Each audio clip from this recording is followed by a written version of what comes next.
정일병, 휴가 다녀왔으면 정신 차려야지. 장태훈 대위가 우진의 모자를 확 잡아챕니다.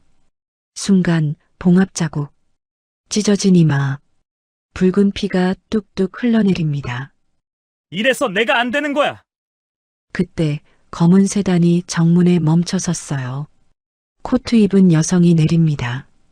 민간인은 출입 금지. 아줌마는 빠져요. 하지만 여성은 말없이 우진만 바라봅니다. 헌병 차량 사이렌이 울립니다.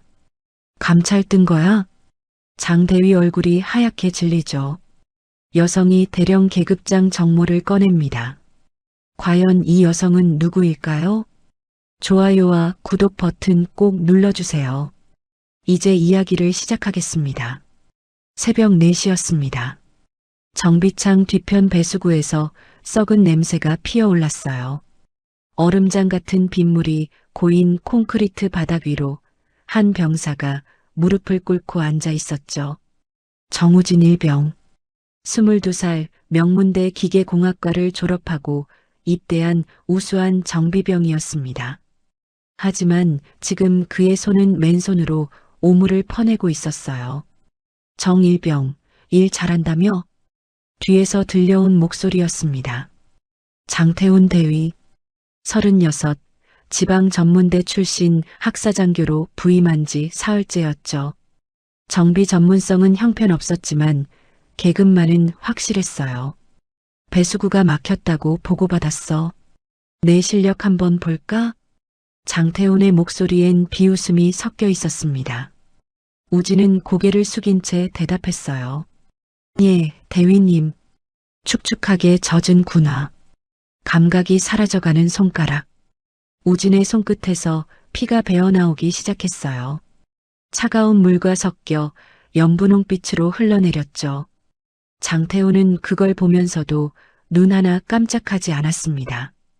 오히려 담배를 한 대 꺼내 물었어요. 손 시려? 그럼 더 빨리 움직여. 몸 풀리잖아. 천천히 연기를 내뿜으며 우진을 내려다봤죠. 다 끝나면 보고해. 내가 직접 검사할 테니까. 예, 알겠습니다. 우진의 목소리는 떨리고 있었습니다. 장태훈은 유유히 돌아섰어요. 구두굽이 콘크리트 바닥을 딱딱 울렸죠. 그 소리가 멀어지자 우진은 깊은 한숨을 내쉬었습니다. 주변엔 아무도 없었어요.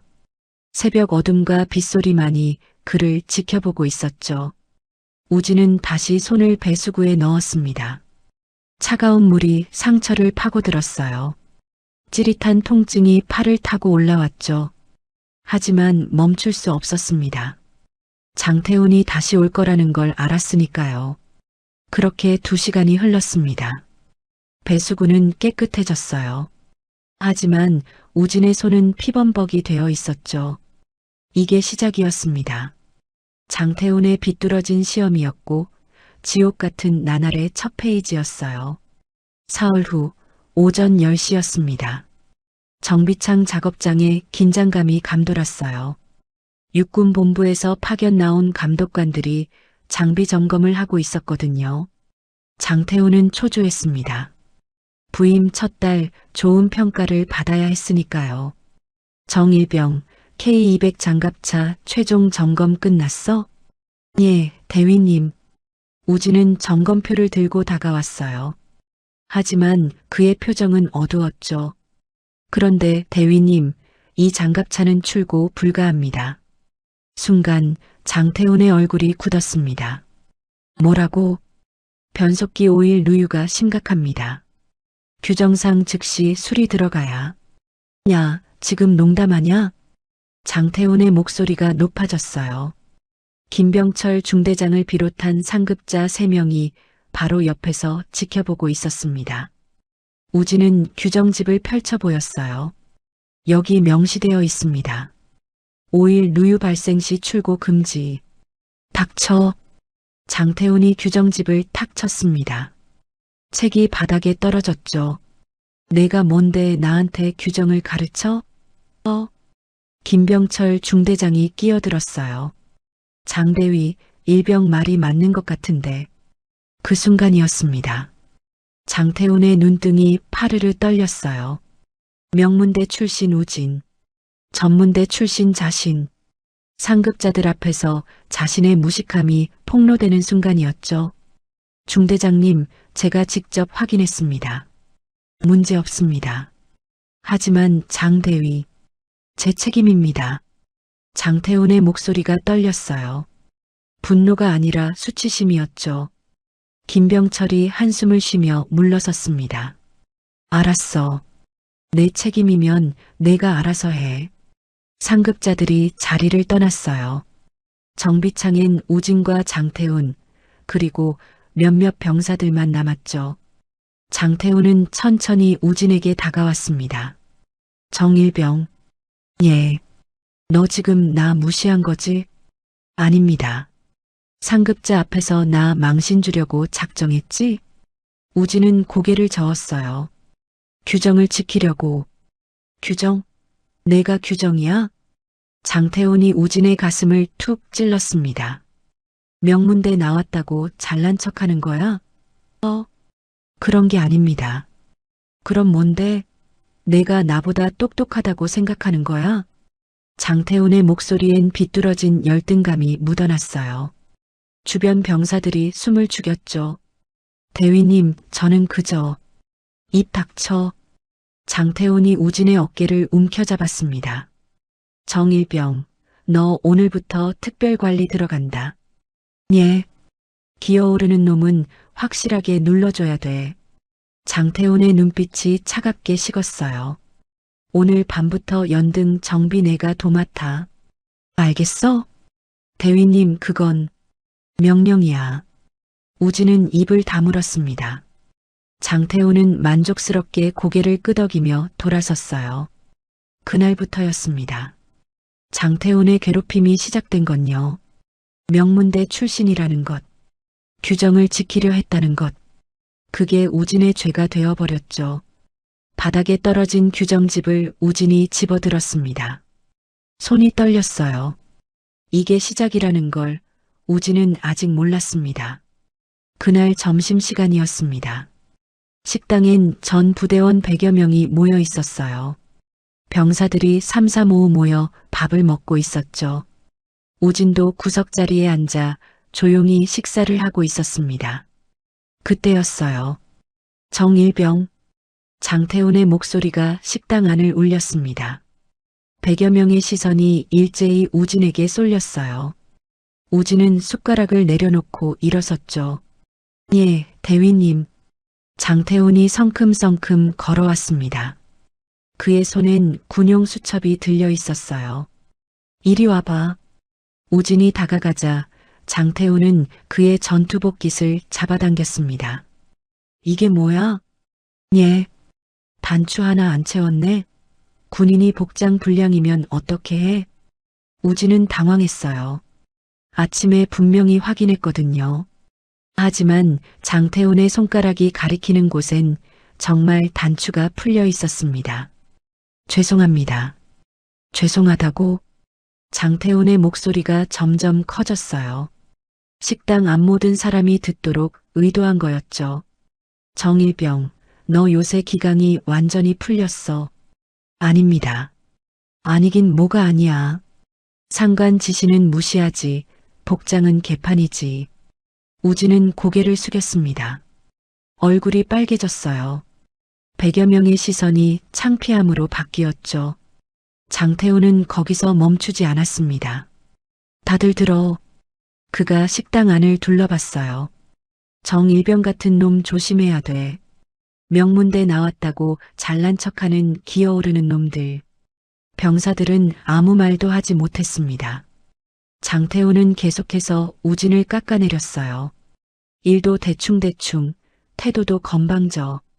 이게 군인이야? 죄송합니다. 우진의 목소리는 떨렸습니다. 장태훈은 만족스럽게 고개를 끄덕였어요. 오늘부터 연등 정비 내가 전담해. 매일 밤 11시까지. 연등 정비. 그건 야간 작업을 의미했어요. 보통은 일주일에 한 번씩 돌아가며 하는 일이었죠. 하지만 장태훈은 우진에게만 떠넘긴 거였습니다. 그리고 주말 당직도 내가서. 대위님, 그건 뭐, 불만 있어? 장태훈의 눈빛이 날카로워졌어요. 우진은 입을 다물었습니다. 예, 알겠습니다. 그래, 그렇게 고분고분해야지. 장태훈은 우진의 어깨를 툭툭 쳤어요. 그 손길엔 위협이 담겨 있었죠. 다들 밥 먹어. 정일병은 식판 정리하고 장태훈이 돌아서자 식당 안이 다시 시끄러워졌습니다. 하지만 우진 주변만은 조용했어요. 아무도 그에게 말을 걸지 않았죠. 장태훈의 눈치를 보는 거였습니다.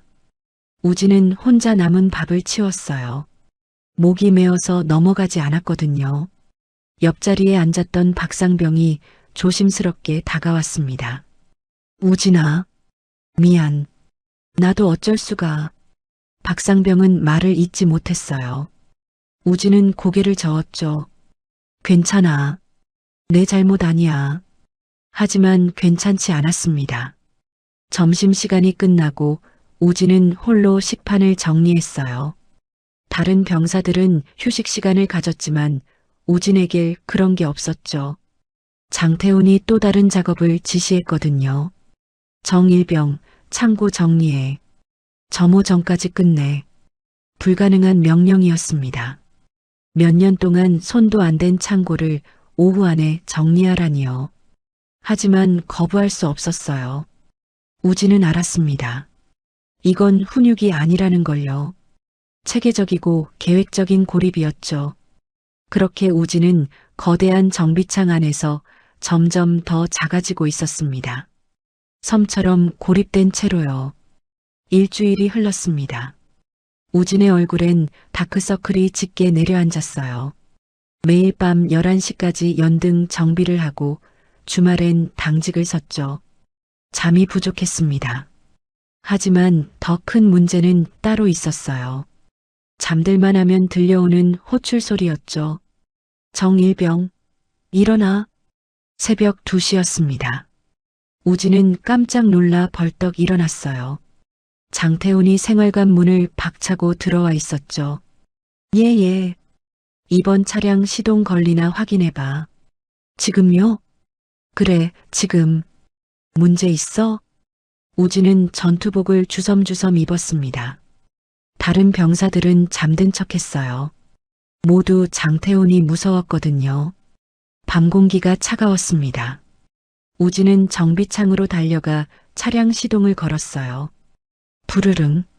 시동은 문제없이 걸렸죠. 대위님, 정상입니다. 그래. 그럼 3번 차량도 확인해. 우진은 묵묵히 따랐습니다. 3번 차량도 정상이었어요. 4번, 5번, 6번 차량까지 모두 아무 문제가 없었죠. 새벽 4시가 되어서야 장태훈이 입을 열었습니다. 됐어. 들어가. 우진이 생활관으로 돌아왔을 땐 기상 나팔이 울리기 1시간 전이었어요. 눈을 붙일 시간도 없었죠. 이런 일이 반복됐습니다. 이틀에 한 번씩 새벽마다 호출이 들어왔어요. 우진의 정신은 서서히 갉아먹히고 있었습니다. 낮에도 멍하니 있는 시간이 많아졌죠.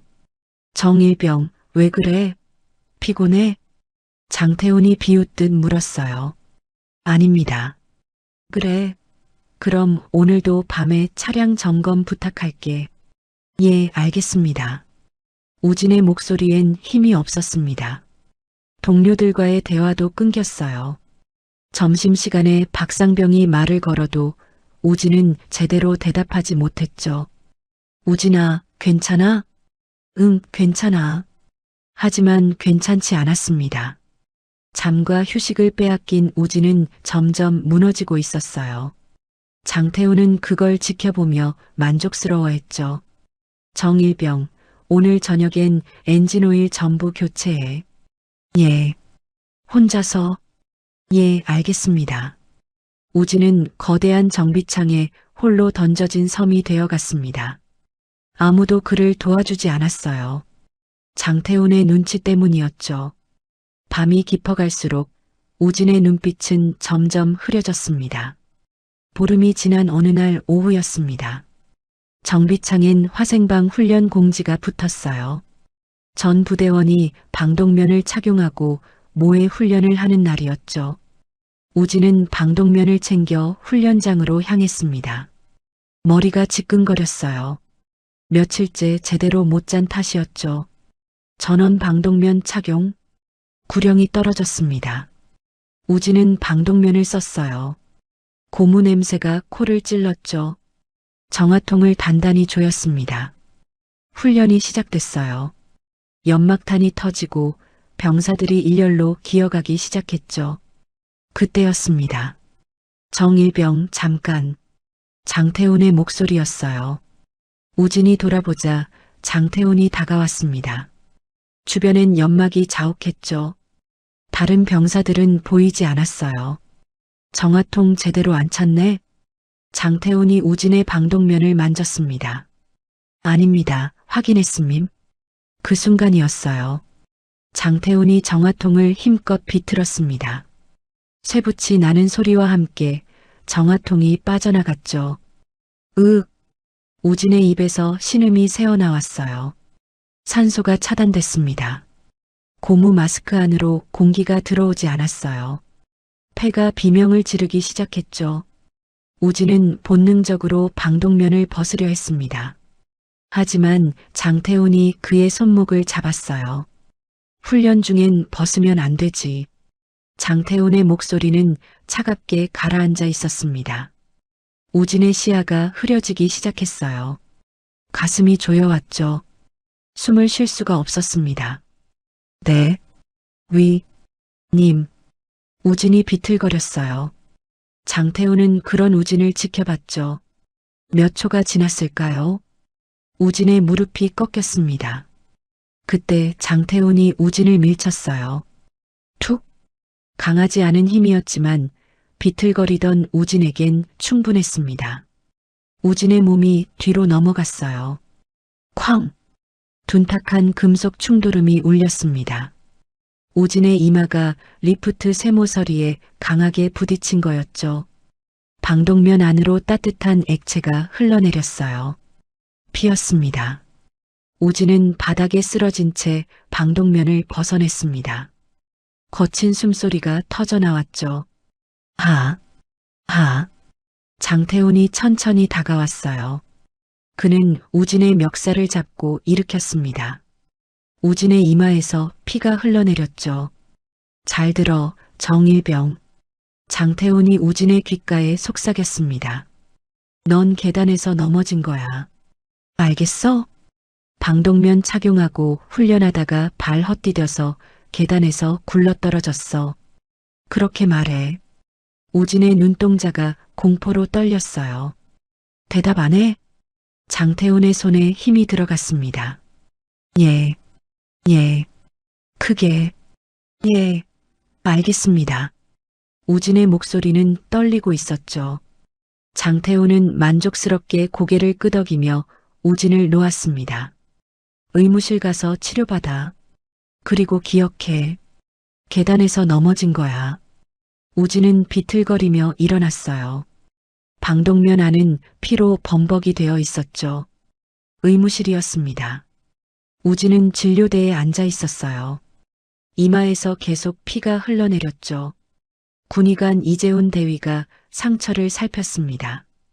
이게 어떻게 된 거야? 계단에서 넘어졌습니다.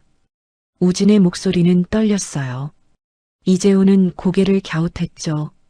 계단? 이 상처는 둔기에 부딪힌 것 같은데?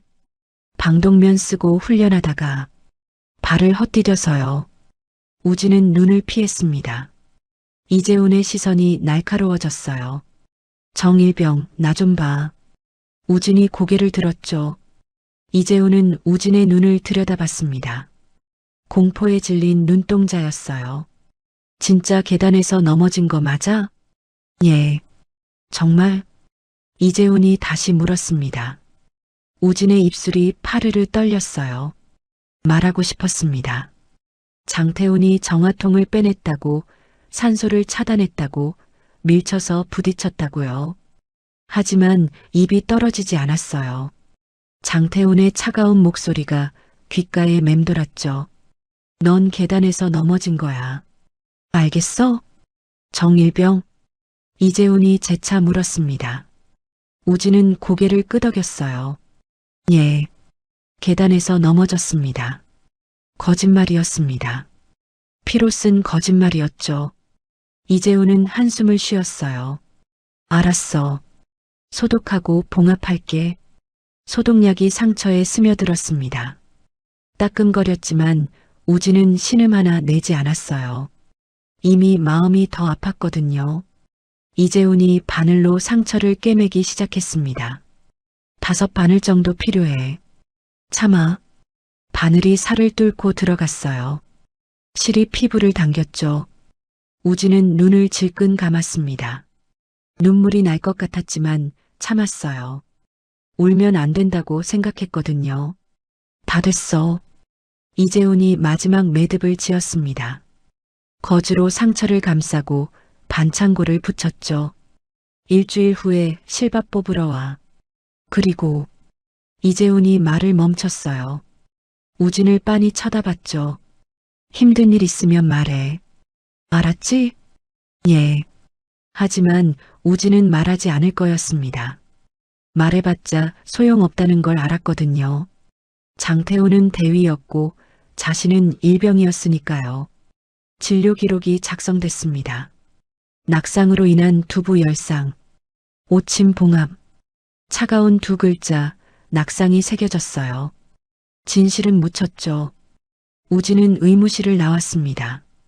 복도를 걷는데 장태훈이 서 있었어요. 치료 잘 받았어? 예. 의관이 뭐래?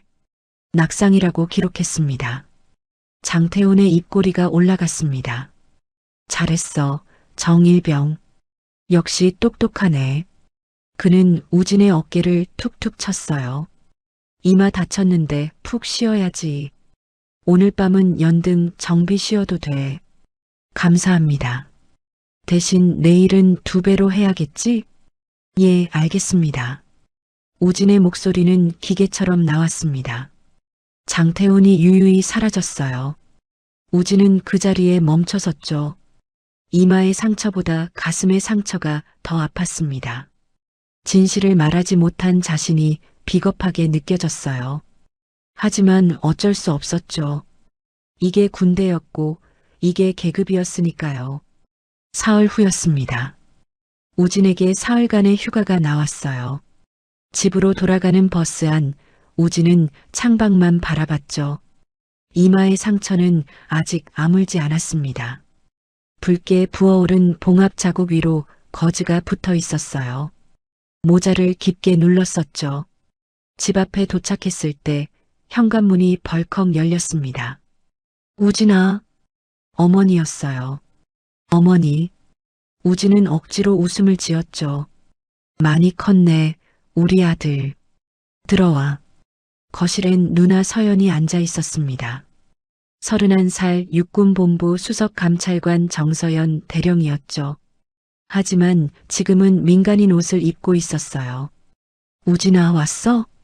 응, 누나. 서연의 눈빛이 우진의 모자에 머물렀습니다.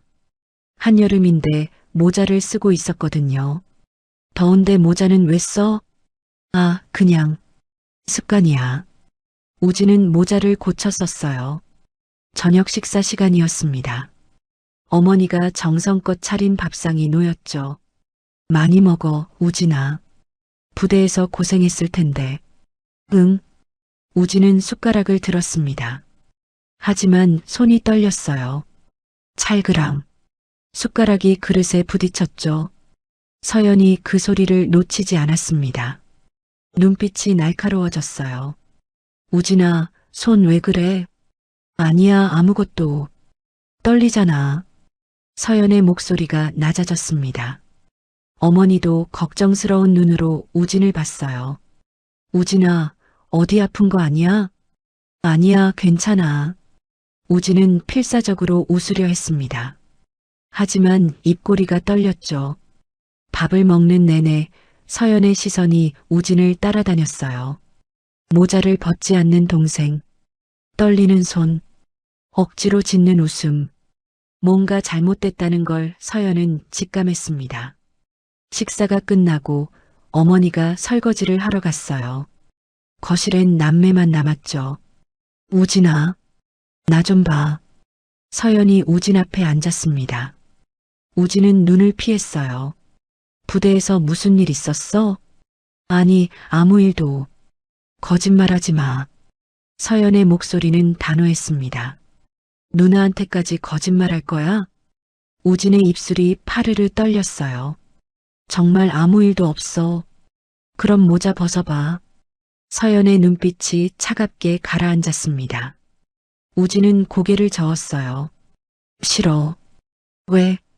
그냥 싫다고. 서연은 더 이상 묻지 않았습니다. 대신 우진의 모자에 손을 뻗었죠.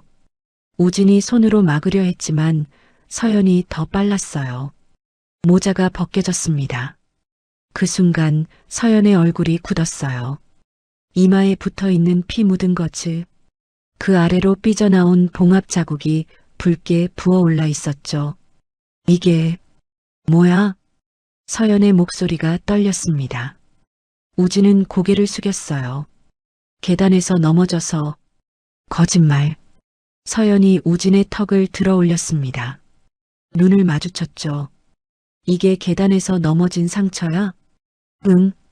우진아, 나 감찰관이야. 이런 상처 수도 없이 봤어. 서연의 가슴에 서늘한 바람이 불었습니다. 누가 그랬어? 아무도. 말해. 서연의 목소리가 높아졌어요. 우진의 눈에서 눈물이 흘러내렸습니다. 참았던 감정이 터져나오기 시작한 거였죠. 서연은 조심스럽게 우진의 거즈를 떼어냈습니다. 붉게 부어오른 봉합 자국이 드러났어요. 5바늘. 깊고 선명한 상처였죠. 이게 낙상이라고? 서연의 목소리는 차갑게 가라앉아 있었습니다. 우진아, 이건 둔기에 맞은 상처야. 계단에서 넘어지면 이렇게 안 돼. 서연은 상처를 자세히 살폈어요. 쇠붙이에 부딪힌 흔적이었죠. 누가 그랬어? 누나, 제발. 말해. 서연의 손이 떨렸습니다. 우진은 입술을 깨물었어요. 눈물이 주르륵 흘러내렸죠. 장태훈 대위. 목소리가 잠겨 나왔습니다. 뭐라고? 정화통을 빼서 숨을 못 쉬게 했어. 우진의 목소리가 점점 작아졌어요. 그래서 쓰러졌는데 밀쳐서 리프트에 부딪혔어. 서연의 주먹이 쥐어졌습니다. 계속해. 그게 다야. 거짓말. 이마만 다친 게 아니잖아. 서연이 우진의 손을 잡았어요. 손가락 끝이 거칠었죠. 상처 자국이 여러 개 있었습니다. 이건 배수구 청소할 때 맨손으로. 우진은 고개를 끄덕였습니다. 서연의 눈빛이 점점 차가워졌어요. 또 매일 밤 연등 정비. 새벽에도 깨워서. 우진의 목소리가 떨렸습니다. 잠을 못 자, 누나. 눈 붙일 시간도 없어. 서연은 우진을 가만히 안았습니다. 우진의 몸이 부들부들 떨렸어요. 우진의 목소리가 터져나왔습니다. 방독면 쓸 때마다 그때 생각나.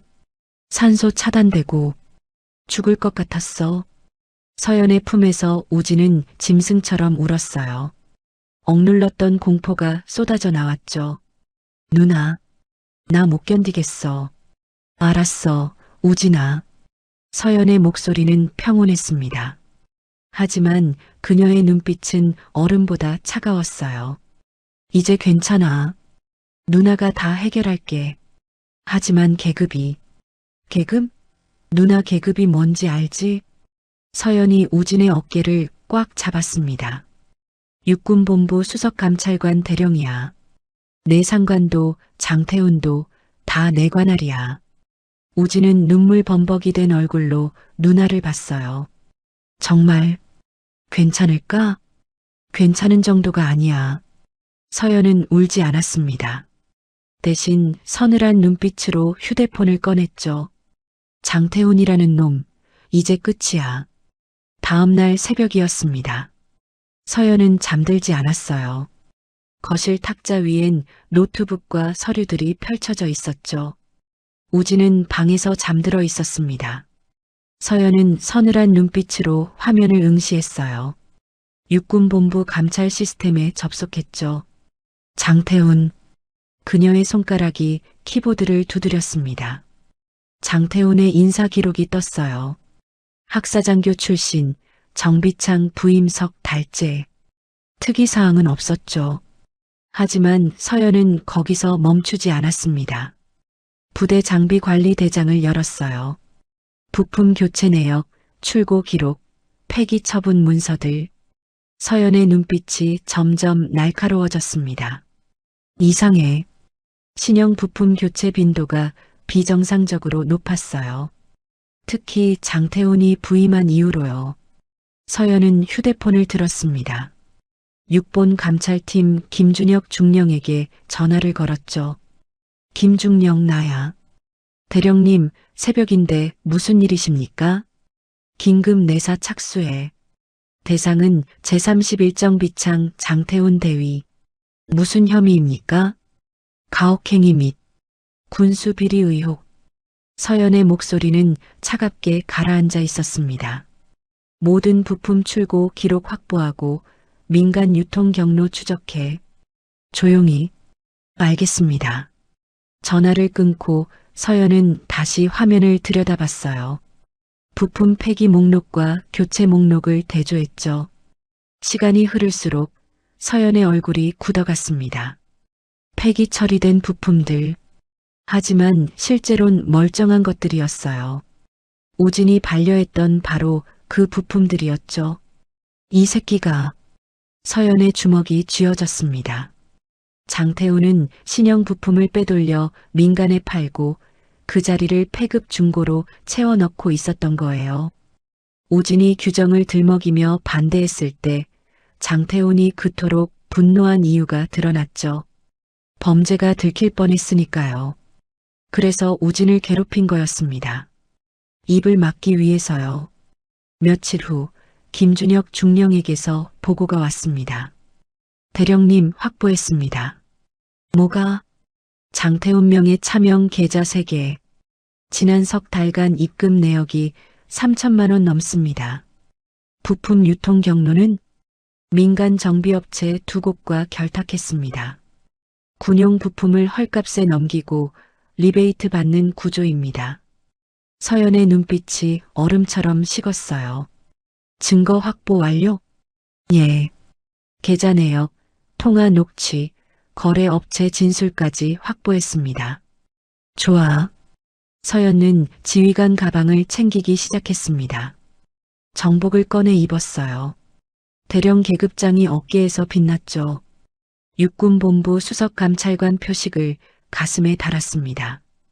거울 앞에 선 서연의 얼굴은 차갑게 굳어 있었어요. 단순 폭행이 아니었어. 서연이 낮게 음주렸습니다. 넌 군대를 팔아먹고 있었구나, 장태훈. 휴가가 끝나는 날 아침이었습니다. 서연이 차 열쇠를 들고 나왔어요. 우진아, 누나가 데려다 줄게. 괜찮아, 누나. 버스 타고 갈게. 아니야. 누나가 직접 데려다 줄 거야. 서연의 목소리는 단호했습니다. 우진은 고개를 끄덕였어요. 검은색 세단이 도로를 달렸죠. 서연은 운전대를 잡고 우진은 조수석에 앉아 있었습니다. 우진아. 응? 오늘 복귀하면 조금만 참아. 알았지? 서연의 목소리는 차분했어요. 누나가 모든 걸 끝낼 거야. 우진은 창밖을 바라봤습니다. 손이 떨렸어요. 1시간 후 부대 정문이 보였습니다. 서연은 차를 천천히 세웠어요. 정문 검문소 앞이었죠. 우진이 문을 열려는 순간이었습니다. 잠깐. 서연이 우진을 붙잡았어요. 정문 앞에 한 명의 장교가 서 있었거든요. 장태훈이었습니다. 우진의 얼굴이 창백해졌어요. 저 저 사람이 장태훈? 서연의 눈빛이 차갑게 식었습니다. 그래. 잘 됐네. 우진이 차에서 내렸어요. 장태훈이 다가왔죠. 정일병. 휴가 잘 다녀왔어? 예. 우진의 목소리는 떨렸습니다. 장태훈의 시선이 우진의 이마로 향했어요. 아직 붉게 부어있는 상처였죠. 얼굴 좋은데? 집에서 푹 쉬었나 보네. 장태훈이 손을 뻗었습니다. 툭툭. 상처를 손가락으로 건드렸어요. 우진이 움찔했죠. 아직 아프네. 조심해야지. 장태훈의 입꼬리가 올라갔습니다. 그때 운전석 문이 열렸어요. 서연이 내렸습니다. 긴 코트를 입은 세련된 여성이었죠. 장태훈의 눈빛이 바뀌었어요. 오! 그는 서연을 위아래로 훑어봤습니다. 우진과 서연이 눈을 마주치는 걸 봤죠. 장태훈의 입에서 비열한 웃음이 흘러나왔어요. 정일병, 이게 누구야? 우진은 대답하지 못했습니다. 장태훈이 성큼 다가왔어요. 휴가 갔다 오더니 아주 좋아? 그의 목소리가 높아졌습니다. 주변 병사들이 고개를 돌려 쳐다봤어요. 군부대가 장난이야? 애인 데리고 복귀하고. 장태훈이 서연 앞을 가로막았습니다. 아줌마, 여기 면회 시간 끝났어요. 돌아가세요. 서연은 표정 하나 변하지 않았어요. 그저 차갑게 장태훈을 바라봤죠. 장태훈은 그 침묵을 무시로 받아들였습니다. 정일병. 그가 우진을 돌아봤어요. 애인이야? 아니면 스폰서? 주변 병사들이 웃음을 참았습니다. 우진의 얼굴이 빨개졌어요. 대위님, 그게 아니라. 닥쳐. 장태훈이 우진의 가슴을 툭 찔렀습니다. 요새 완전히 맛이 갔네. 휴가 가서 뭘 배운 거야? 그는 다시 서연을 봤어요. 아줌마, 빨리 안 가요? 여긴 군부대라고. 서연은 여전히 말이 없었습니다. 그저 장태훈을 뚫어지게 응시할 뿐이었죠.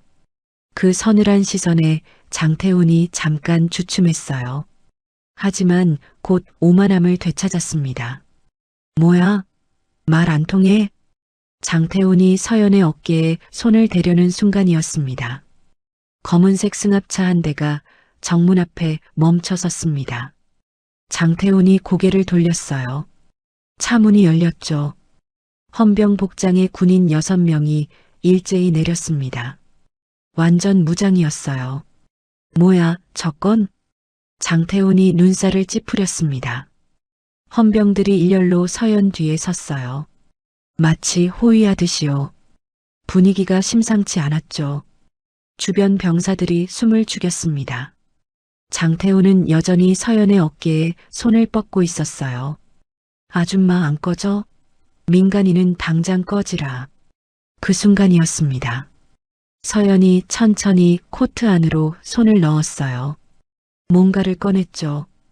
대령 계급장이 박힌 정모였습니다. 서연은 천천히 그걸 머리에 썼어요. 햇빛에 계급장이 번쩍였죠. 장태훈의 손이 공중에 멈췄습니다. 뭐야? 서연은 코트 앞자락을 열었어요. 가슴에 달린 표식이 드러났죠. 육군본부 수석감찰관. 장태훈의 얼굴이 하얗게 질렸습니다. 네, 대령? 서연이 입을 열었어요. 목소리는 차갑게 가라앉아 있었죠. 장태훈 대위. 예. 장태훈이 황급히 거수경례를 올렸습니다. 손이 떨렸어요. 방금 내 입으로 뭐라고 했지? 서연이 한 걸음 다가섰습니다. 애인? 스폰서? 아줌마? 장태훈의 입술이 파르르 떨렸어요. 그게 몰라서. 서연의 목소리가 낮아졌습니다. 민간인한테 손 때려던 건 알고 한 거야? 죄송합니다. 장태훈이 허리를 숙였죠. 서연은 그를 내려다봤어요. 애인이 아니라 내 상급자다. 서연이 가슴의 표식을 가리켰습니다. 육군본부 수석감찰관 정서연 대령이다. 장태훈의 눈동자가 공포로 흔들렸어요. 그리고 정우진 일병의 눈아지. 주변이 술렁였습니다. 병사들이 수군거렸어요. 수석감찰관이래. 대령이잖아.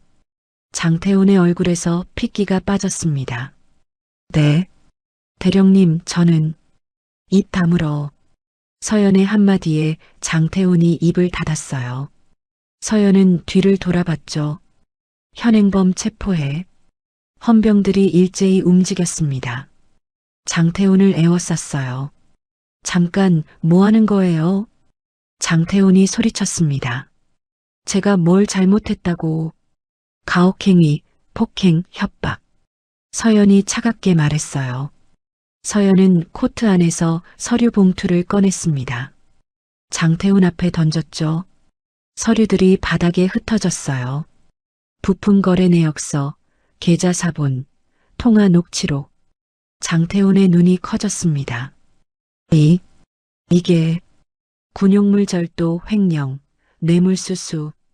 서연의 목소리는 얼음보다 차가웠어요. 내 입에서 더러운 소리 안 나오게 해. 헌병 한 명이 수갑을 꺼냈습니다. 찰칵. 장태훈의 손목에 수갑이 채워졌어요. 장태훈이 바닥에 흩어진 서류를 내려다봤습니다. 손이 떨렸어요. 자신의 차명 계좌 내역이 적나라하게 드러나 있었죠. 이건 어떻게? 궁금해? 서연이 차갑게 웃었습니다. 내가 우진이를 괴롭힌 이유를 찾다가 발견했어. 서연은 서류 한 장을 집어들었어요.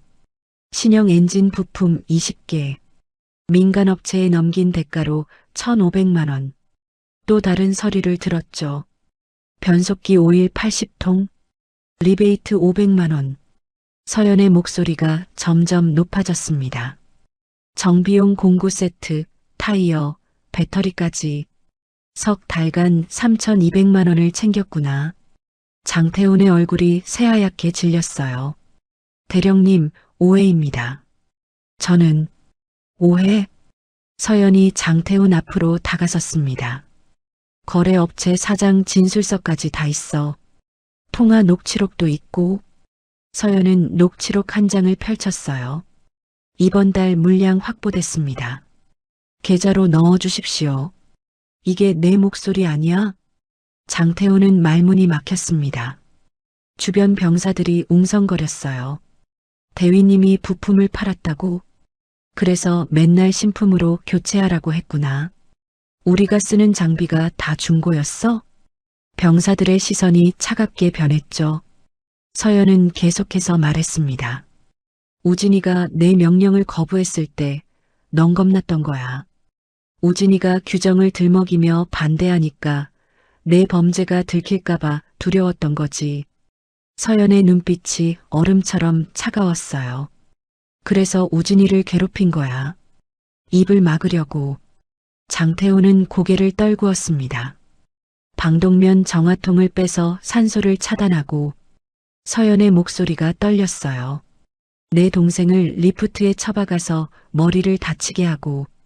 대령님, 저는 내가 우진이한테 한 짓이 단순한 가혹행위가 아니었어. 서연이 장태훈의 멱살을 잡았습니다. 증거인멸이었어. 증인을 제거하려던 살인 미수였다고. 서연의 손에 힘이 들어갔어요. 장태훈이 숨이 막혔죠. 네. 대령님. 장태훈 대위. 서연이 그를 놓으며 말했습니다. 가혹행위는 시작일 뿐이야. 서연은 바닥에 흩어진 서류를 발로 밀었어요. 군용물 절도, 뇌물수수, 횡령, 증거인멸 기도. 하나하나 죄목을 세웠죠. 넌 오늘부로 군복 입을 자격도, 사람 대접받을 자격도 없어. 서연의 명령이 떨어졌습니다. 현행범 체포. 헌병 2명이 장태훈의 팔을 붙잡았어요. 나라고. 장태훈이 발버둥 쳤습니다. 하지만 헌병들은 꿈쩍도 않았죠. 대령님, 제발 한 번만 봐주십시오. 장태훈이 애원했어요. 제가 잘못했습니다. 다시는 안 그러겠습니다. 서연은 차갑게 고개를 저었습니다.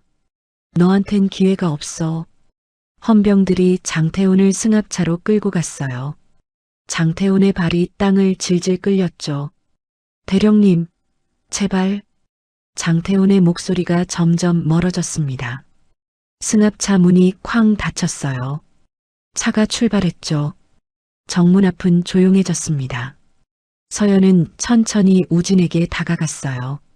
우진은 그 자리에 멍하니 서 있었죠. 우진의 눈에서 눈물이 흘러내렸습니다. 서연이 우진을 꽉 안아줬어요. 이제 괜찮아. 다 끝났어. 서연은 우진을 놓고 주변을 둘러봤습니다. 정문 앞엔 수십 명의 병사들이 모여 있었어요. 모두 숨을 죽이고 지켜보고 있었죠. 여기 계신 분들 중에 서연의 목소리가 울려 퍼졌습니다. 장태훈 대위에게 부당한 일을 당한 사람 있습니까? 침묵이 흘렀어요. 아무도 입을 열지 않았죠. 서연은 기다렸습니다. 10초, 20초, 그때였습니다. 한 병사가 손을 들었어요. 박상병이었습니다. 저도 당했습니다. 떨리는 목소리였죠. 뭘 당했죠? 서연이 물었습니다. 새벽에 깨워서 의미 없는 작업시켰습니다. 매일. 박상병의 눈에서 눈물이 흘렀어요. 잠을 못 잤습니다. 한 달 내내. 또 다른 병사가 손을 들었습니다. 저도요.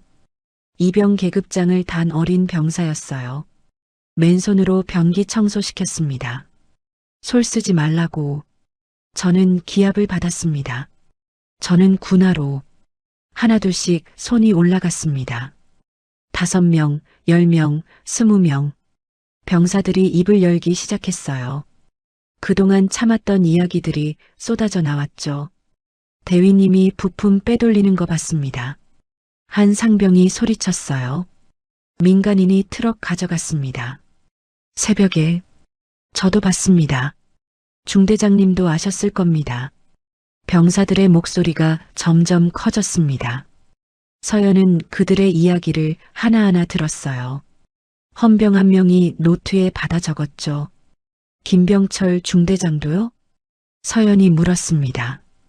예, 모른 척했습니다. 상병이 고개를 끄덕였어요. 대위님 눈치 보느라. 서연의 눈빛이 차갑게 식었습니다. 알겠습니다. 중대장도 조사 대상입니다. 병사들 사이에서 안도의 한숨이 나왔어요.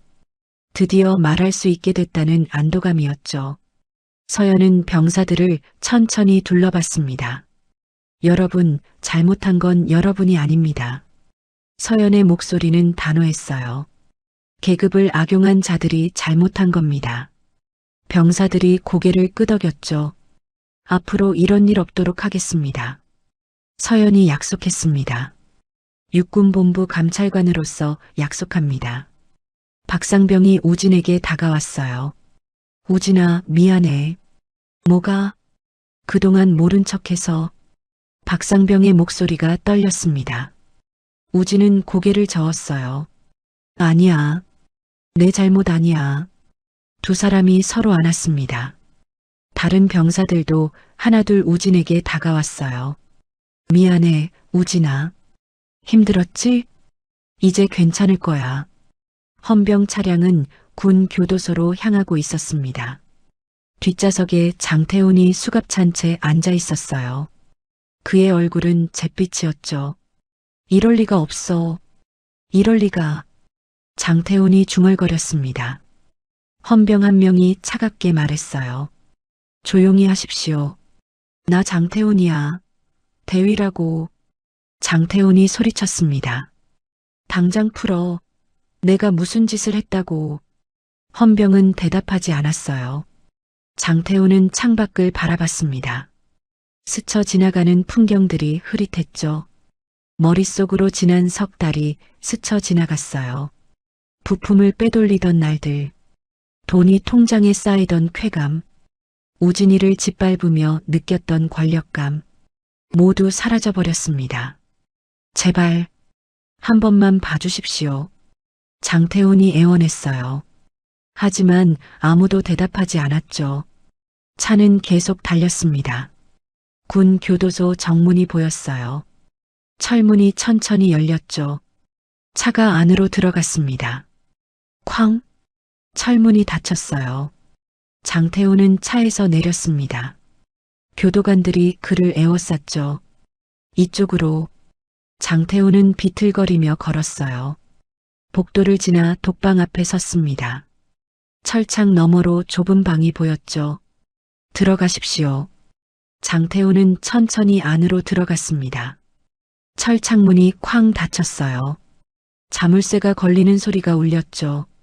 장태훈은 그 자리에 주저앉았습니다. 차가운 콘크리트 바닥이었어요. 끝났어. 다 끝났어.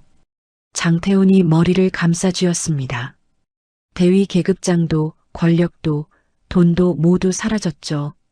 남은 건 죄목뿐이었습니다. 가혹행위, 폭행, 협박, 군용물 절도, 횡령, 뇌물수수, 최소 10년은 갇혀 있을 거였어요. 장태훈의 눈에서 눈물이 흘렀습니다. 하지만 아무도 그를 동정하지 않았죠. 그는 자업자득이었으니까요. 며칠 후 군사법원이었습니다. 장태훈은 죄수복을 입고 법정에 섰어요. 판사가 판결문을 읽었습니다. 피고인 장태훈은 군용물 절도 및 횡령, 가혹행위, 폭행, 협박 등으로 징역 12년을 선고한다. 망치 소리가 울렸습니다. 장태훈의 무릎이 꺾였어요. 재판장님, 제발. 하지만 판결은 번복되지 않았습니다. 헌병들이 장태훈을 끌고 나갔죠. 방청석에 앉아있던 서연이 조용히 일어섰습니다. 그녀의 얼굴엔 아무런 감정도 없었어요. 그저 차갑게 장태훈의 뒷모습을 지켜볼 뿐이었죠. 법정을 나서며 서연은 중얼거렸습니다. 이제 진짜 끝이야. 장태훈은 군복을 입을 자격을 잃었습니다. 군인으로서의 명예도 자유도 모두 빼앗겼죠.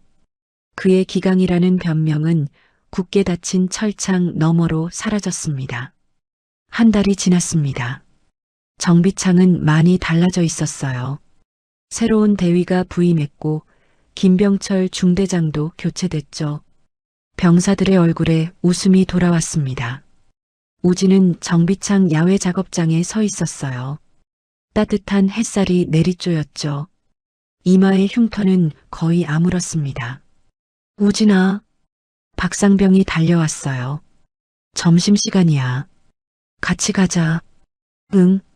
둘은 나란히 식당으로 걸어갔습니다. 식당 앞에 서연이 서 있었어요. 대령 정복을 입고 있었죠. 누나? 우진이 놀라며 달려갔습니다. 동생 보러 오면 안 돼? 서연이 웃으며 우진의 머리를 쓰다듬었어요. 부대 적응 잘하고 있어? 응. 많이 좋아졌어. 서연은 우진의 이마 흉터를 살펴봤습니다. 손가락으로 살짝 만졌죠. 많이 나았네. 이제 안 아파. 다행이다. 서연의 눈빛이 부드러워졌어요. 우진아. 응? 넌 잘못한 거 하나도 없어. 알지? 우진은 고개를 끄덕였습니다. 응, 이제 알아. 서연이 우진의 어깨를 꽉 안아줬어요. 이제 숨 쉬어, 우진아. 응, 편하게 군 생활해. 누나가 계속 지켜볼 테니까. 우진은 누나의 품에서 깊게 숨을 들이마셨습니다. 가슴이 시원했어요. 서연은 우진을 놓으며 차로 향했어요. 차에 오르기 전 한 번 더 우진을 돌아봤죠. 우진은 손을 흔들고 있었습니다. 서연도 손을 흔들었어요. 차가 출발했죠. 우진은 박상병과 함께 식당으로 들어갔습니다.